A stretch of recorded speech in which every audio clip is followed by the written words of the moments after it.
இங்கே எங்கள் அக்கா வீட்டுக்கு. எங்கள் அக்கா அப்போ வந்து அங்கேருந்து பொன்னுசாமி ஸ்ட்ரீட்டுக்கு வந்து வீடு வாடகைக்கு வந்துட்டாங்க, தண்ணி குத்தணும் வந்துட்டாங்க. அங்கே இருக்கும்போது அந்த பூசாரி வராரு. அந்த பூசாரி வந்துட்டு இந்த மாதிரி அப்போ வந்து அக்காவுக்கு 2வது குழந்தைக்கு கொஞ்சம் உடம்பு சரியில்லாமல் இருந்ததால் சரி போய் அவங்க அந்த கயிறு தான் கட்டுவாங்கன்னு சொல்லிட்டு கூப்பிட்டு வருவாங்க.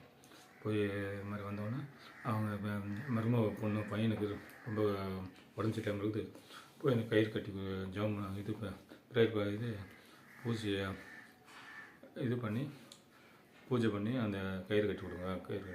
சரி அவர் அங்கேருந்து வந்துட்டார். நான் அப்போ தான் இருக்கிறேன். யாரும் உள்ளே வந்தோடனே நான் உள்ளே உட்காந்துருக்குறேன். வந்தோடனே கேட்டேன் நான், ஆமாம் வேறு குழந்தைக்கு அவர் பார்த்து மந்திரம் சொல்லி அந்த கருப்பு கயிறு முடி போட்டு கட்டுறான். கட்டும்போது தான் எங்கள் அக்கா என்னை பற்றி சொல்லி நடக்குது.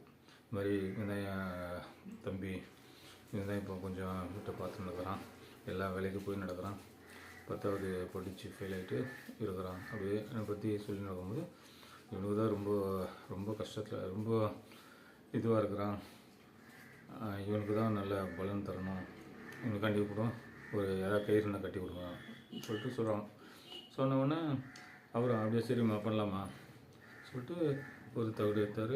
தகடு எடுத்து பூஜை பண்ணுறாரு. என்னமோ சொல்லி பூஜை பண்ணின்னு அவர் கையை அறுத்து அதில் ரத்தம் ஒரு 2-3 சொட்டு விட்டு என்னமோ பண்ணுறாரு.